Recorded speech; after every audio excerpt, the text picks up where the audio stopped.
Hi guys, this is gsm.com and I'm here with a review of the Vivo V21 5G, one of the most important phones on the market because it covers a niche which hasn't been explored enough, I feel, over the past years. It's a selfie phone with a powerful 44 megapixel front camera with dual LED flashes here and optical image stabilization for the front camera and for the back camera, which is also a plus if you're using a mid-range phone. The price is around $400, which is actually not bad. It's a very slim device and it was one of the ambassador phones for the Euro 2020 competition, of which Vivo was a sponsor of. So Vivo V21 5G also comes with a gradient body, 90Hz screen, and also a surprising battery life, which you're going to witness over the following minutes. Okay, so first things first, I'm going to talk about the design. It's one of the most compact phones and easy to wield handsets of the current year on account of the fact it only measures 7.3 mm in thickness and weighs only 176 grams. It's got flat edges, although towards the end of those edges they get slightly curved and also the corners are curved. We got a glossy frame here, and by the way, the back is plastic, the frame is plastic, and at the front we have glass covered with a plastic protection from the factory. Now the device, on account of those flat edges which I mentioned before, is easy to wield and quite comfy to use with a single hand, so that's fine. Grip is nice. The buttons here on the right side are responsive. The power button also has some extra etchings on it, making it more 3D and easy to find in the dark. So overall, a pretty well built phone, comfy, compact and slim. You can slide it in the pocket of your jeans. You will not feel that you have it in your pocket. The colors include dusk blue, sunset dazzle and arctic white. This is basically a sort of purple and pink, changing colors in the light with a beautiful gradient. By the way, the the back camera doesn't protrude, which is always a big plus. And you also have a bundled case if you want to protect the device further. Now, as far as the screen is concerned, you can already tell it's pretty colorful and pretty well lit. This one here is an AMOLED, 6.44 inches in diagonal, Full HD Plus resolution, 90Hz refresh rate and HDR10 Plus support. It has a teardrop notch here at the top side, and I find it fascinating the way that Vivo has managed to hide two selfie flashes at the top side, which I'm going to show to you later. Now, the bezels are, I would say, pretty big here for today's standards, I mean, and I think it's time to put the screen to the test. This one is an AMOLED, so expectations are rather high. As you can see, the teardrop notch is quite big here, but it doesn't eat a lot of the image, so that's fine. We have a bit of a chin here as well. The image is crisp, very bright, and the colors are pretty vivid. We also have wide view angles and a solid contrast even in full sunlight. You can definitely read anything that's on the screen and see all the options, so it's a pleasure to use the phone both indoors and outdoors with zero problems when it comes to how easy it is to read what's on the screen. Now the same panel here has a pixel arrangement of the Pental matrix variety, and we measured the brightness and achieved an impressive 594 lux units, which is pretty high. It goes above Samsung Galaxy A52 5G, the Oppo Reno 6 5G and the Xiaomi 11T. It stays below the Xiaomi Redmi Note 10 Pro and the Xiaomi Mi 11 Lite 5G. You can set up this panel according to your needs. You can go here and then go to the display and brightness section. We got adaptive brightness, regular brightness, eye protection, dark theme. Screen colors can be set to standard, professional or bright, with the color temperature slider here, as well as font size, font style, status bar. You can hide the notch here, and you can also tweak the refresh rate to smart switch 60 or 90 Hz. I have it set to 90 Hz right now, but from what I've seen, not many games actually support it to the max level. Anyway, it's very bright, that's something you should remember, and the colors are pretty vivid and the images are rather crisp. Now we go inside the phone when we find the MediaTek CPU, and MediaTek has gone a long way from being underestimated to being a top dog of phone processors. This is the MediaTek 800U 5G Dimensity CPU, 7nm octa-core, 2 GHz, also seen on the Realme 7 5G and the Redmi Note 9T. One of the cheapest 5G phones of the year, by the way. The version we have here has 8 gigs of RAM and 128 GB of storage. There's also a version with double that amount, UFS 2.2, just in case you are asking, and we also have a micro SD if you want extra storage. The good news is that it doesn't suffer from lag, so it's a total stranger to such problems, which is nice to see, and it's pretty fluid in gaming as well. You can see here we have Riptide, Asphalt, Real Racing, and several more, so that's the good news. I'm not sure how future-proof it will be. That's my main concern. Now we go to the benchmarks and see how we did. We start with Antutu 8, and here we're just above the Galaxy A52 5G and the Oppo Reno 5 5G. We scored below the Huawei P40 Lite 5G and the Oppo Reno 6 5G. In Geekbench 5, the multi-core subtest, here we are, just 5 points above the Oppo Reno 5 5G and the Realme 7 Pro. We also beat the Redmi Note 9T with a similar CPU, or better said, the exact same CPU. We also beat the Poco X3 NFC. With this result, we stayed below the Galaxy A52 5G and the OnePlus Nord N10 5G. Now, moving further to the 3D Mark Slingshot Extreme ES 3.1 benchmark that's related to the GPU, we have here a result just above the Galaxy Note 9, but a more relevant device we surpassed was the OnePlus Nord, the first one, and the Xiaomi Mi 10 Lite 5G. So basically we're surpassing Snapdragon 765 CPU phones. We stayed below the Oppo Reno 5 5G and below the Huawei P40 Lite 5G. Basically, if you look at all of these benchmarks combined together, the handset fits right between the Oppo Reno 5 5G and the Oppo Reno 6 5G. That's the area it fits around, and it can fight the Galaxy A52 5G, which is actually not bad. I was actually more impressed by the temperature, which if you go here, you're going to be able to see that it stays at 32.8 degrees Celsius in benchmarks, which means it's a very cool phone, and it's one of the coolest phones in games out there. 30.3 degrees Celsius, that's mighty impressive. I was actually scared when I saw that this slim phone has a 4000 mAh battery. I imagined it would last just a few hours. I was actually wrong. We're also getting 33 watts charging. On paper we're promised to get 68% battery in 30 minutes, and let's see how we deliver. First of all, the video playback simply blew me away. 21 hours and 7 minutes. I cannot understand how Vivo managed this. I'm guessing it's optimization. Now this means we're superior to the OnePlus Nord 2, Oppo Reno 6 5G, the Xiaomi 11T, and a few other phones, quite a few other phones. We stayed below the Vivo X60 Pro, Realme 8 5G, and Realme 8 Pro. There are few phones which can beat this one, as you can see here. It's the 15th placed from the 500 phones we've tested. Continuous usage is actually even more impressive. It gets top 10. It's the 8th placed phone with 16 hours and 39 minutes. It's above all flagships ever from the past 4 years, and that's very impressive. It beats phones like the Galaxy A52 5G, Moto G50, and the Oppo Reno 6 5G by about, let's say, 3 or 4 hours, which is pretty impressive in my book. It stays below the Vivo Y20s and below the Realme 8 and OnePlus 8. I know, not ideal examples, but there are few phones above it. The charging requires 1 hour and 1 minute, which is, I would say, okay, and after 30 minutes you're at 65%, close to what they promised, 68%. You also have battery saver features, but honestly, who needs them with such stellar results?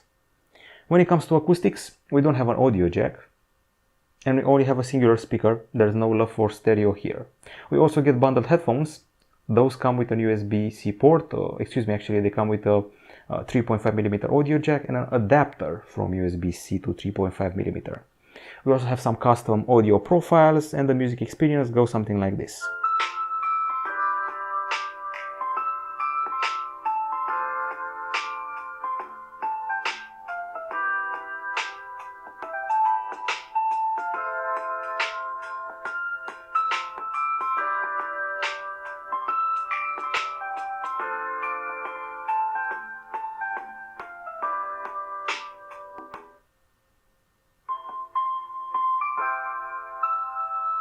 Okay, so not much bass here. The volume is, I would say, mid-level towards high.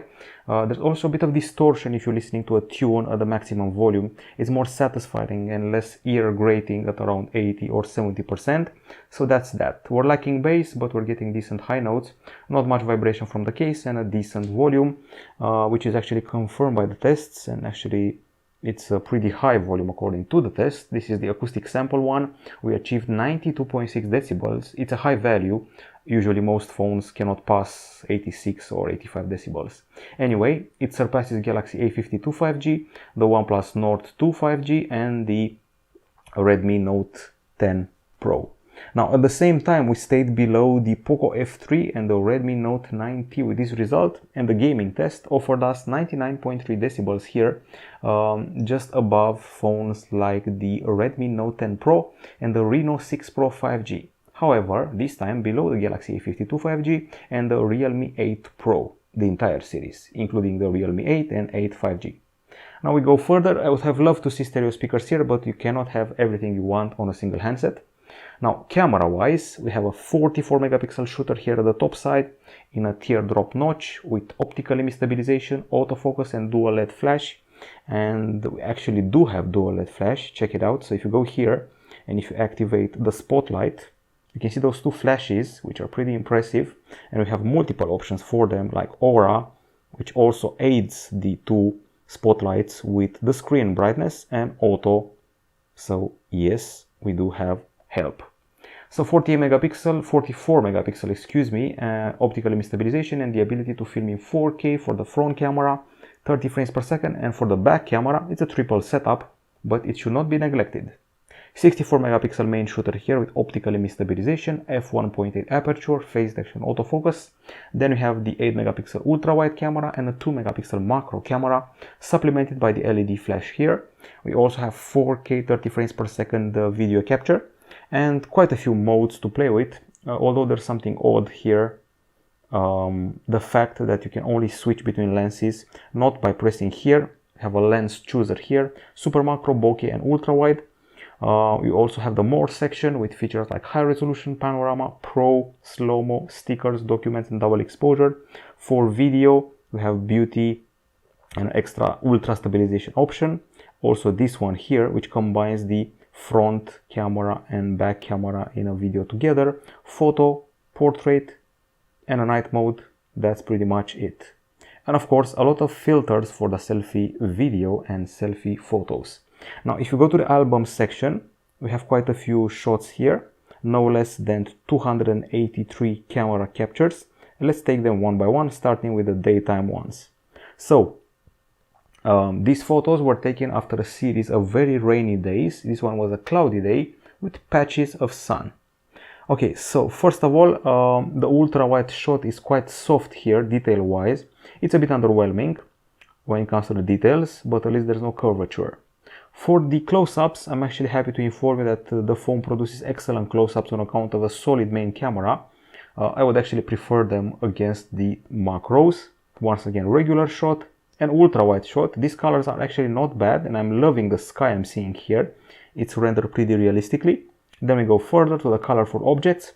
I mean, here some of them may feel a bit too white, while others may feel a bit too washed out. It depends on the light a lot, but you should definitely try to get the ideal lighting for your shots. Otherwise, they will feel a bit murky on a cloudy day. I'm loving the red hues here, so the reds and blues are definitely captured fine, and the contours of the objects are pretty well highlighted against the background for a more 3D feel. Okay, now we also did some close-ups and macros with the camera. This is a close-up with the main camera. This is a macro with the 2 megapixel camera, lacking in detail, to be honest. This is a bokeh. Doesn't cut the bird very well from the background, but it identifies statues rather than birds in a fine manner. And here we are, selfies at last. These are taken in the shade and have a huge amount of details. They're at 44 megapixels. We aren't combining pixels here, and I'm pretty impressed by everything, from the focus, the color of the skin, to the details, to the background, everything. It's actually one of the best selfie cameras on the market, and I'm not even done yet because I have a lot other shots. There's a bit of a problem here. If there's a bright background, it can be exaggerated a bit, the brightness behind here. Everything becomes overexposed behind the statue, but at least the bokeh does its job fine when cutting the statue from the background. Okay, so now we see several more shots of flowers with some decent close-ups here. The colors are pretty well calibrated, I have to say, even though the ultra-wide camera sometimes misses the actual color calibration that was available in real life. And here we're in the shade again, main camera and ultra wide camera, making things a bit darker if you ask me. These are macro shots. You can definitely see the details here, even though at just 2 megapixels you'll definitely be wanting more if you're seeing this on a large screen. Another batch of selfies. This time we actually activated the bokeh feature to try and cut what's behind us. Sadly, it also activated the beauty feature, so the face had been totally smoothened and the pimples are gone, so that's nice, but too much of a baby face here, unless you actually prefer that. A pretty nice way of cutting my face from the background. It doesn't miss a bit, so that's fine. However, I do see here a small miss, which happens every once in a while. Okay, so the colors feel a bit bland in the shade, and sometimes there's a bit of oversaturation in the light. But the reds were in general fine, just like the blues. The gallery is actually very large, so I won't dwell on it too much. It's obvious that we have a lot here to show you, and we even included some filters in this series of shots.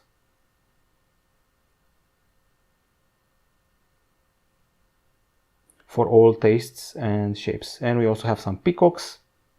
Since they were behind the fence, we actually had to zoom on them, and the result is pretty good looking, as you can see for yourself here.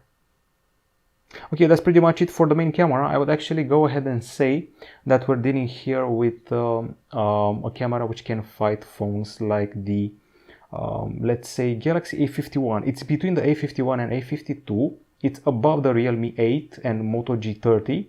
I would say it can fight the OnePlus Nord CE 5G with less oversaturation. That's the vibe I'm getting here. These are, well, the daytime shots. Let's see the low light ones. We start with some selfies here. Actually pretty satisfying selfies taken by a colleague of mine. We activated the flashes and produced a lot of details and clarity. Keep in mind this was a pretty dark alley in the night time, and still we got competent results which we can easily post on social media. This is what happens without the flashes. The face is a bit murky. You can definitely help yourself with both the screen lighting up and the 2 flashes here, even in the darkest of the corners. Now, one thing to remember here, if you want to take nice nighttime photos with this handset, definitely activate the night mode. I'm actually not very happy with the results achieved without the night mode. And back to the selfies, a regular shot, I mean it's fine and all, but what's behind me, it's too lit up. Now with the flash, things change dramatically, and even the light is better distributed in the whole frame. Okay, so we go further, and I would say it again, without night mode you won't be happy with the results, and the ultra wide captures are definitely underwhelming. It feels like a typical mid-range phone during the nighttime. Takes things up a notch if you activate the dedicated night mode. I mean, this shot is fine, but you can make it finer with the night mode. And even the streetlight halos are toned down a bit and their contour is made clearer. Okay, I think you get the idea. It can be on par with the Galaxy A series phones. And now I think it's time to discuss the videos. We probably have the largest amount of videos since we started testing phones in the video department, 27 of them, just because I wanted to test the whole array of filters for the video. I was pretty crazy about that. Okay, so let's see which one. This one is all about the colors. It's full HD. It's also a bit blown up, a bit too bright, overexposed and oversaturated. I'm actually not impressed by this one. However, this one starts to look okay. Pretty solid stabilization and focus for a selfie video. Good enough to deliver a vlogging experience. And this is just full HD. Later on, we're switching to 4K for the main camera, and you can already tell it's trying to balance the image. There's that slight motion that goes like this, as if you're on a boat, especially when panning. But the results are stunning. They're on par with the Galaxy A series, A51 and A52, and the Poco X3. So to be honest, not bad, and the colors are also rather crisp, although toned down a bit.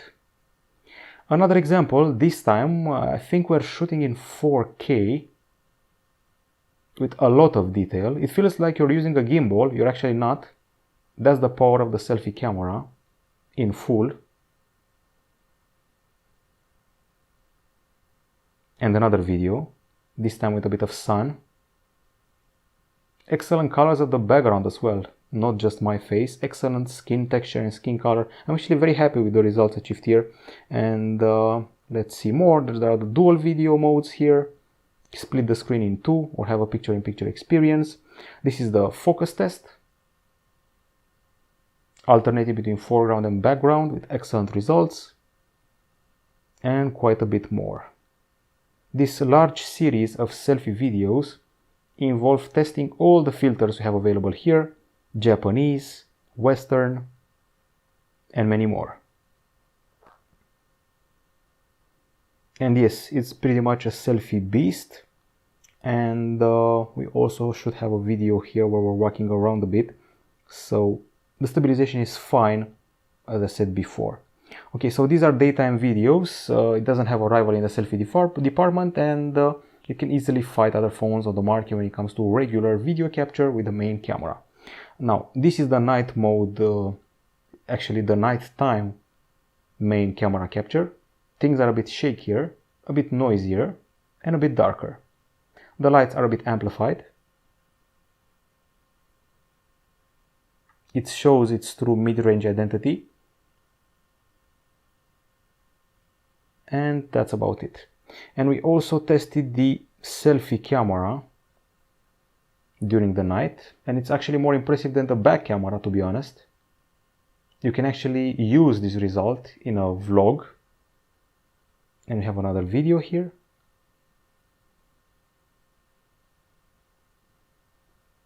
And keep in mind we're walking here, which makes it all the more impressive.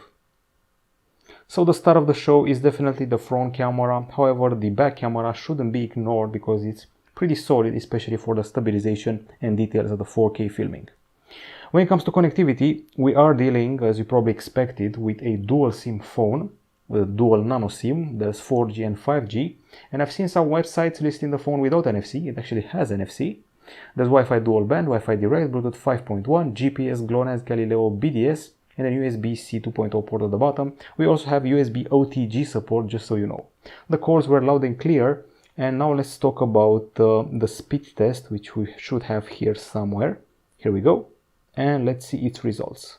Now, as far as the speed test is concerned, what we got here are pretty solid results. For 5G, we got as high as 480 megapixel in downloads. You can see it here. And as far as upload is concerned, it's up to 61.8 megapixel in upload.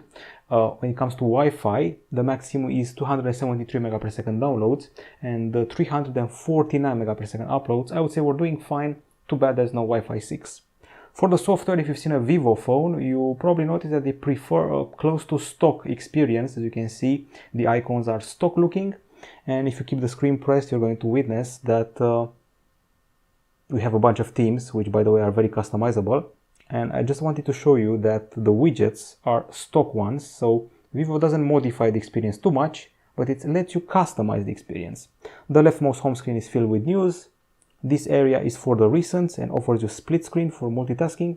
Swipe down for notifications and quick settings, also pretty close to stock, maybe with some icons tweaked here and there.